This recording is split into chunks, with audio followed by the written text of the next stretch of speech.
আমি যখন শহরে আসলাম তখন আমার খালার বাড়িতে থাকতে হয়েছিল। আমার খালাতো বোন সে বয়সে আমার থেকে ছোট ছিল।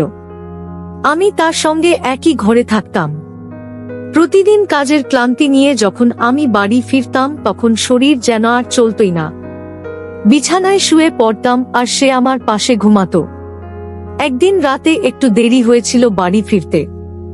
দরজা খুলে নিঃশব্দে ঘরে ঢুকলাম। বিছানায় গিয়ে গা এলিয়ে দিলাম।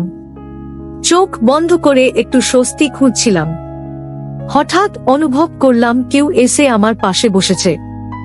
চোখ খুললাম না, কিন্তু বুঝতে পারছিলাম সে তার হাত নিঃশব্দে আমার মাথায় বুলিয়ে দিচ্ছে, যেন সারাদিনের সব ক্লান্তি মুছে দেওয়ার চেষ্টা করছে। তারপর ধীরে ধীরে সে আমার পায়ের কাছে বসল। তার কোমল হাতে আমার পা আলতো করে ছুঁয়ে দিয়ে বলল, ভাইজা, অনেক ক্লান্ত দেখাচ্ছে তোমাকে। তার কণ্ঠে মমতা ছিল। সে ফিস করে বলল, যতক্ষণ না তুমি পুরোপুরি স্বস্তি পাচ্ছ, আমি তোমার পাশে আছি। তার কণ্ঠে ছিল গভীর ভালোবাসা আর মমতার এক অনন্য প্রকাশ। সে চুপচাপ পা টিপে দিতে থাকল। তারপর হঠাৎ সে আমার। সেদিন সকালে অনন্যা আমি দুজনেই বাড়িতে ছিলাম। অনন্যা হেসে আমার দিকে এগিয়ে এসে বলল, ভাইয়া, যদি কিছু প্রয়োজন হয় তবে নির্দ্বিধায় জানাতে পারো। সে আমার সামনে এসে দাঁড়ালো এবং আন্তরিকভাবে হাত বাড়িয়ে দিল। তার এই আচরণে আমি কিছুটা অবাক হলাম, যেন তার মধ্যে নতুন এক ধরনের আত্মবিশ্বাস ফুটে উঠেছে। এরপর সে আমার হাত ধরে আলতো করে তার কানের কাছে নিয়ে গিয়ে বলল, তুমি চাকরি খোঁজার পাশাপাশি যা ইচ্ছা করতে পারো, তবে আমাকে কিছু সাহায্য করতে হবে। এই কথা বলে আমার খালাতো বোন দেখতে অনেক সুন্দর ছিল। তার চলাফেরা আচার আচরণ আমাকে মুগ্ধ করত। তার গায়ের রং ছিল ফর্সা।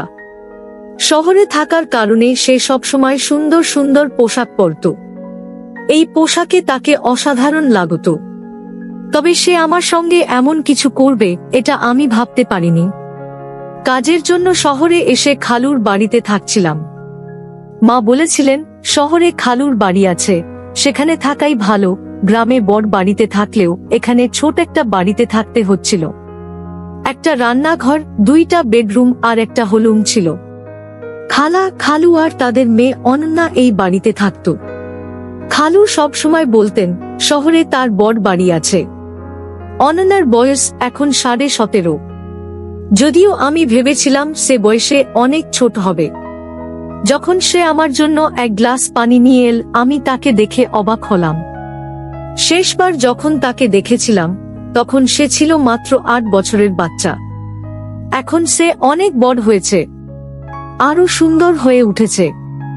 আমি পানি খেলাম। এরপর খালা আমার জন্য কিছু নাস্তা নিয়ে এলেন। আমার খালু আমাকে দেখে বেশ খুশি হয়েছিলেন, কারণ মা আগেই তাকে বলে রেখেছিলেন যে আমি কিছুদিন শহরে তাদের বাড়িতে থাকব। যদিও আমার একটি ভালো বেতনের কাজ ছিল, মা বরাবরই বলতেন যে অন্য ছেলেদের সাথে থাকলে আমি হয়তো খারাপ হয়ে যাব। তাই মায়ের ইচ্ছাতেই খালুর বাড়িতে থাকার সিদ্ধান্ত নিয়েছিলাম। যখন আমার খালাতো বোন অনন্যা আর আমি প্রথম দেখা করলাম, সে আমাকে দেখে কিছুটা চুপ ছিল। খালার বাড়িতে একটা ছোট ঘর ছিল অনন্যার জন্য, আর খালা খালু নিজের ঘরে ঘুমাতেন। আমি খালুকে বলেছিলাম, মাঝে মাঝে আমার কাজ করতে করতে দেরি হয়ে যায়, তাই একটু আলাদা ঘরের দরকার। খালু বললেন আমি যেন অনন্যার ঘরে থাকি। অনন্যা কিছুদিনের জন্য হলে চলে গিয়েছিল আর আমি তার ঘরে থাকছিলাম। কিন্তু কয়েকদিন পর অনন্যা বলল যে হলে তার ঘুম ঠিকমতো হচ্ছে না, তাই আবার ঘরে ফিরে আসলো। এরপর থেকে সে আমার পাশে ঘুমাতে লাগলো। অনন্যা দেখতে সুন্দর এবং তার বয়সও বাড়ছে। রাতে কখনো কখনো ঘুমের মধ্যে ভুল করে আমি এদিক ওদিক চলে যেতাম, কিন্তু ঘুম হালকা হলে আমি দ্রুত নিজেই সরিয়ে আসতাম। এরপর এক রাতে দেখলাম সে যেন আমার পাশে চলে এসেছে। ভেবেছিলাম হয়তো নিছকই কাকতালীয়, তবে পরবর্তী রাতগুলোতেও এমন অনুভূতি হচ্ছিল। খালুর বাড়িতে থাকতে থাকতে 3 সপ্তাহ পার হয়ে গেছে, আর এই সময় অনন্যা আমার অনেক কাছের মানুষ হয়ে উঠেছে। আমরা মাঝে মাঝে অনেক রাত পর্যন্ত জেগে গল্প করতাম। আমরা বিভিন্ন বিষয় নিয়ে গল্প করতাম। আমার বিষয় জানার তার ভীষণ আগ্রহ ছিল, যা আমাকে বারবার ভাবিয়ে তুলেছিল। সে সব সময় আমার কাছে থাকতে চাইতো। মাঝে মাঝে খালু আমাদের গল্প করতে দেখতেন, কিন্তু তেমন কিছু বলতেন না, কারণ খালা আমাকে ভীষণ বিশ্বাস করতেন। এক রাতে আমি দেখলাম অনন্যা তার ফোনে কিছু দেখছে। কৌতূহলবশত আমি তার ফোনে উকি দিতে গিয়েছিলাম, কিন্তু সে সঙ্গে সঙ্গে ফোন বন্ধ করে দিল। তখন আমি মজা করে অনন্যাকে বললাম, ফোনটা দাও তো, কিন্তু সে বিনীতভাবে ফোনটি না নেওয়ার জন্য অনুরোধ করল। আমি কিছু না বলে একদিকে ফিরে শুয়ে পড়লাম। কিছুক্ষণ পর তাকিয়ে দেখলাম অনন্যা ঘুমিয়ে গেছে, তার ফোনটি মাথার পাশে রাখা ছিল। তাই আস্তে করে ফোন হাতে নেওয়ার চেষ্টা করলাম। ঠিক সেই সময় অনন্যা পাশ ফিরল আর আমার হাত তার মাথায় হালকা করে পড়ে গেল। আমি দেখলাম তার মুখে এক মৃদু হাসি, যা স্পষ্ট করল সে ঘুমাচ্ছিল না। তাড়াতাড়ি ফোনটি খুলতে গিয়েছিলাম, কিন্তু সেটি লক ছিল। অনন্যা তখন মৃদু হাসছিল, যেন সব আগেই বুঝে ফেলেছিল। আমি আর কিছু না বলে চুপচাপ ঘুমিয়ে পড়লাম। কয়েকদিন পরে আমার মাসের বেতন এলো। খালুর বাইকে করে বাজারে গেলাম। নিজের বাড়ির মতো করে আমি অন্যার জন্য একটি নতুন পোশাক, খালুর জন্য একটি লুঙ্গি আর খালার জন্য একটি সুন্দর শাড়ি কিনে নিয়ে ফিরলাম। অনন্যা এখন আগের চেয়ে অনেক বেশি খোলামেলা কথা বলতে শুরু করেছিল। কিন্তু এক রাতে পানি খেতে উঠে দেখলাম অনন্যা ঘরে নেই, আর ঘরের দরজাটা খোলা। বাইরে গিয়ে দেখলাম রাত তখন 1:30 বাজে। অনন্যা হলঘরের পর্দা সরিয়ে কিছু দেখার চেষ্টা করছে। কৌতূহলবশত আমি তার পেছনে দাঁড়িয়ে দেখার চেষ্টা করলাম যে সে এত রাতে কি দেখছে। অনন্যার পাশে দাঁড়ালাম আর সামনের দৃশ্য দেখে তাকে আলতো করে পাশ ফিরিয়ে নিয়ে গিয়ে হাত ধরে ঘরে নিয়ে এলাম। আমি বললাম, অনন্যা, রাতে এভাবে একা একা বাইরে থাকা ঠিক নয়। আমাদের নিজেদের সীমাবদ্ধতা বুঝে চলতে হবে।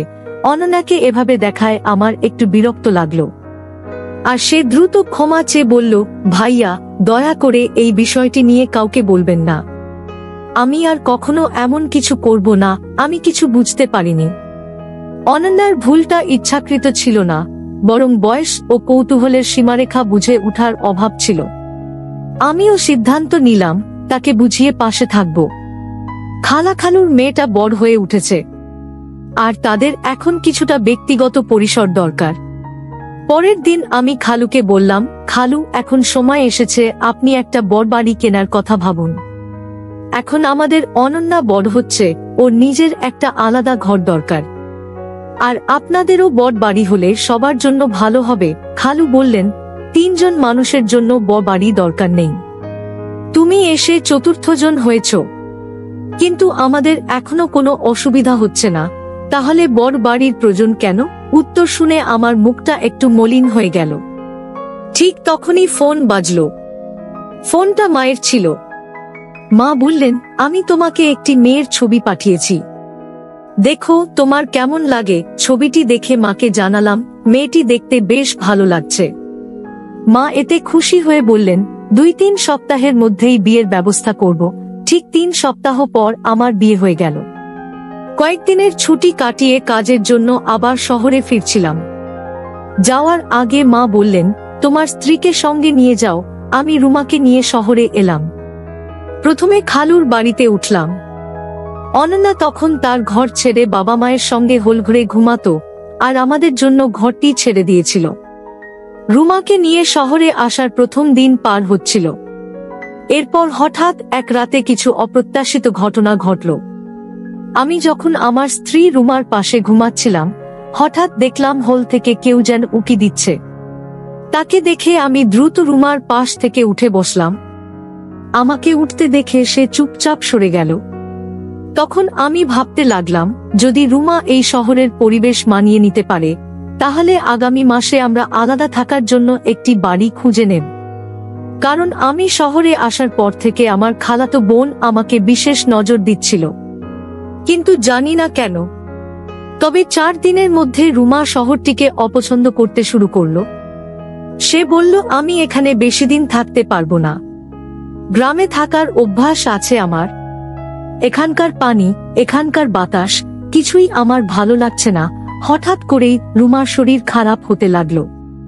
অনেক দিন ধরে শহরের পানিতে আমার কোনো সমস্যা হয়নি, কিন্তু রুমার শারীরিক অবস্থা খারাপ হতে শুরু করলো, তাই সে গ্রামে ফিরে যেতে চাইল।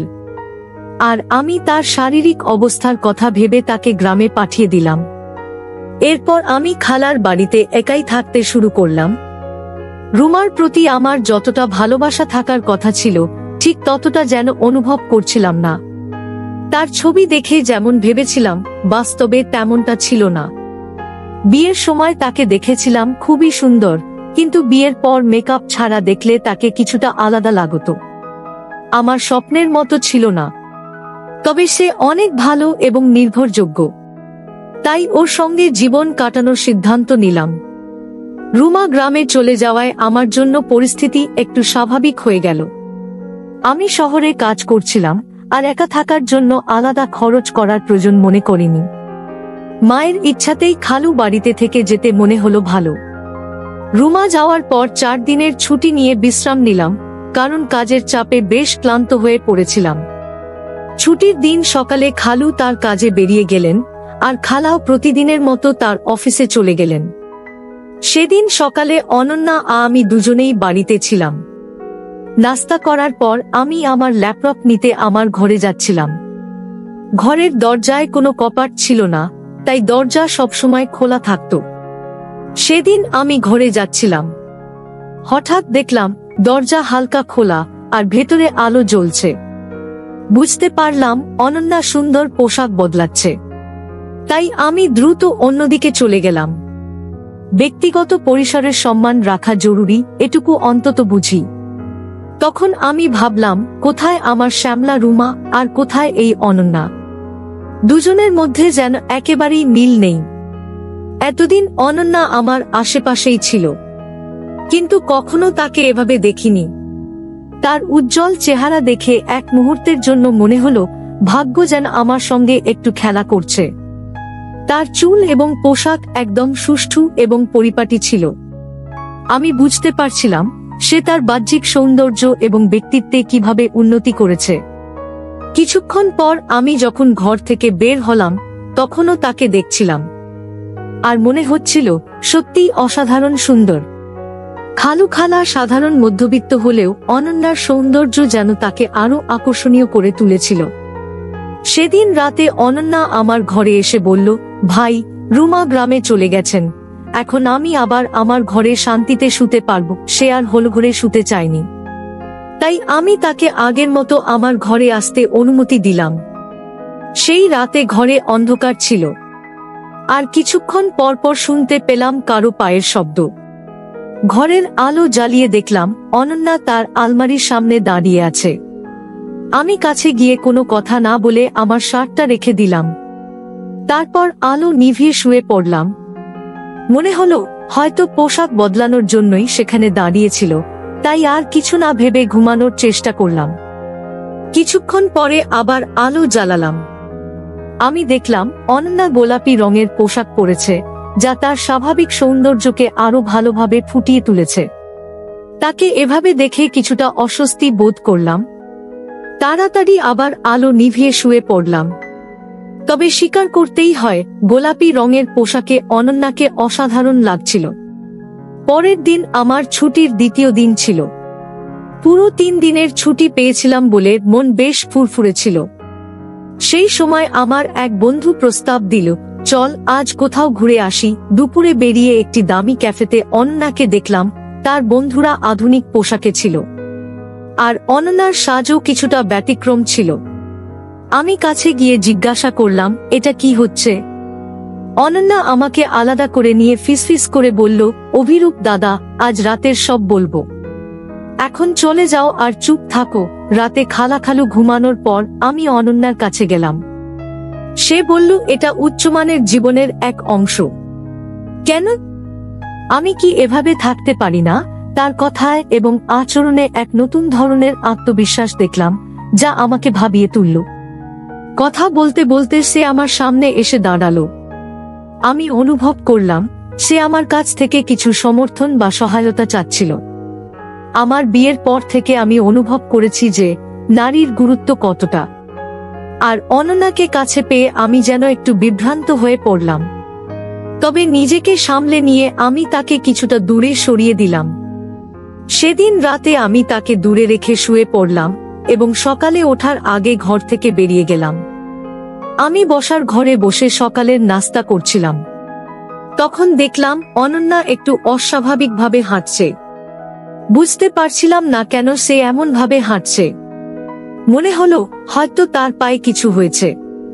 যখন খালা অনন্যাকে এভাবে হাঁটতে দেখলেন, তিনি জিজ্ঞাসা করলেন, অনন্যা, তুমি এমন ভাবে হাঁটছো কেন?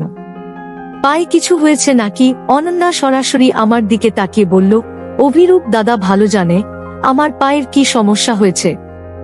তার এভাবে ইঙ্গিত করায় আমি কিছুটা বিব্রত বোধ করলাম, কারণ আমি নিজেই জানতাম না কেন সে আমাকে এভাবে বলল। এরপর আমি খালাকে বুঝিয়ে বললাম যে রাতে শুতে গিয়ে অনন্যার পা হয়তো বিছানার কোণে লেগে গিয়েছিল। অনন্যা সকাল থেকে আমাকে খুব অদ্ভুত দৃষ্টিতে দেখছিল। আমি ভাবলাম খালা কাজের জন্য বেরোলে তাকে জিজ্ঞাসা করব কেন সে এমন মিথ্যে বলেছিল। সে তখন বলল, আজ তো শুধু মায়ের সামনে এমন হাঁটছিলাম, কাল বাবার সামনে একইভাবে হাঁটব।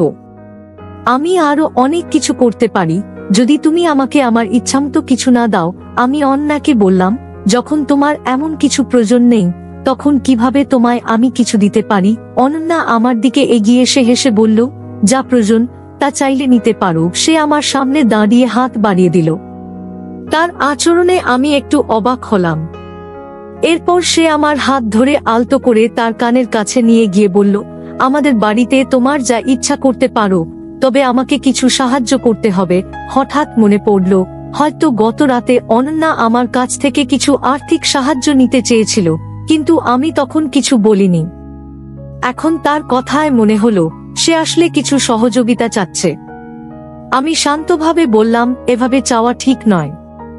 কিন্তু সে আমার কথা শুনতে আগ্রহী নয় বলে মনে হলো এবং পুনরায় আমার দিকে হাত বাড়ালো। অনন্যা বলল, এখন আমাদের মাঝে আর কেউ নেই, তুমি যা চাও নিতে পারো। সে এই কথা বলছিল, তখন হঠাৎ দরজায় খালা এসে হাজির। খালা বললেন, অনন্যা, এসব কি করছো? অনন্যা বলল, আমি কিছু ভুল করছি, তবে আমি ভালোভাবে বাঁচতে চাই, তাই যা দরকার সেটাই করছি। আপনি কি আপনার ম্যানেজারের কাজ করে টাকা নেন না? আমি সবই দেখেছি। আমি চাই এই বাড়িতে নিজের উপার্জনের পথ খুঁজে নিতে। এতে ভুল কি? খালা চিৎকার করে বললেন, তুমি একদম বোকা। বড়দের সঙ্গে কিভাবে কথা বলতে হয় জানো না? রাগে খালার হাত অনন্যার দিকে উঠতেই আমি তাকে থামালাম। আমি জিজ্ঞাসা করলাম, অনন্যা যা বলছে সেটা কি সত্য? খালা মাথা নিচু করে চুপ রইলেন। আমি বললাম, আপনাদের আচরণে কি অনন্যা এমন করেছে? আমি নিজে অনন্যাকে আমার পকেট থেকে টাকা নিতে দেখেছি, বারবার টাকা হারিয়েছি। এবার সত্যিটা বলুন, খালু বাইরে থাকলে আপনারা কি করেন? আমার কথায় খালা ভেঙে পড়লেন। কান্না ভেজা কণ্ঠে বললেন, দয়া করে শান্ত থাকো আর খালুকে কিছু বলো না। একবার আমি সহকর্মীকে কাজে সাহায্য করতে গিয়ে ভুল করেছি। তারপর থেকেই খালা আমার দিকে নজর দিলেন এবং বললেন, এই সম্পর্ক শুধুই টাকার কারণে। তোমার খালু টাকা থাকলেও আমাদের ঠিকমতো খুশি রাখতে পারেন না, তাই ম্যানেজারের থেকে পাওয়া অর্থ দিয়ে আমি আর অনন্যা প্রয়োজন মেটাই। তবে এখন বুঝতে পেরেছি এটা ভুল ছিল। অনন্যার দিকে তাকিয়ে খালা বললেন, অনন্যা, আমাকে ক্ষমা করো, আজ থেকেই চাকরি ছেড়ে দেব। অনন্যা উত্তরে বলল, মা, আমি ইচ্ছে করে এসব করেছি যাতে আপনি নিজের ভুল বুঝতে পারেন। অভিরূপ দাদা আমাকে সন্দেহ করার পর পুরো সত্যটা বলেছিলাম। আজ আপনার মতো আমি আমার ভুল বুঝেছি। সবাই মিলে খালাকে তার ভুল বোঝালাম। শেষে তিনি আমাদের পরামর্শ মেনে নিলেন। খালা অনন্যাকে নিয়ে নিজের সুন্দর পথে চলার সিদ্ধান্ত নিলেন। এরই মধ্যে খালু শহরের বেশ বড় বাড়িতে স্থানান্তরের সিদ্ধান্ত নিলেন, যা সবাইকে খুশি করল। সেদিন থেকেই খালুর সাশ্রয়ী অভ্যাস বদলাতে শুরু করল। আমি শিখলাম, অর্থ বাঁচানো খুবই গুরুত্বপূর্ণ, তবে পরিবারের সুখ শান্তি তার চেয়েও বেশি জরুরি। একজন মানুষ নিজের পরিবার ও জীবনের জন্য পরিশ্রম করেন, সঞ্চয় করা ভালো, তবে পরিবারের কষ্ট বা নিজের জীবন সীমাবদ্ধ রেখে নয়। অতিরিক্ত সাশ্রয়ী মনোভাব পরিবারের সদস্যদের দুর্ভাগ্যের কারণ হতে পারে। তাই টাকা জমানোর পাশাপাশি জীবন উপভোগ এবং পরিবারের চাহিদা ও খুশির প্রতি যত্ন নেওয়া খুব জরুরি। পরিবারের মধ্যে সমস্যা হলে সময়মতো আলোচনা করে সমাধান করা খুবই প্রয়োজন। খালা ও অনন্যার কথোপকথন সমস্যার সমাধানে সহযোগী হয়েছিল, যা ভুল বোঝাবুঝি দূর করে সম্পর্ককে আরও মজবুত করেছে। গল্পটি আমাদের শেখায়, পরিবারের সুখ ও চাহিদার প্রতি সচেতন থাকা এবং সহানুভূতির মাধ্যমে সমস্যাগ্রস্ত কাউকে সঠিক পথে নিয়ে আসা একজন ভালো মানুষের বৈশিষ্ট্য। বন্ধুরা, ভিডিওটি আজকের মতো এখানেই শেষ করলাম। পরবর্তীতে আরো সুন্দর সুন্দর গল্প পেতে একটা লাইক দিয়ে চ্যানেলটি সাবস্ক্রাইব করে সাথেই থাকবেন। দেখা হবে পরের নতুন ভিডিওতে। সেই পর্যন্ত সবাই সুস্থ থাকুন। ধন্যবাদ।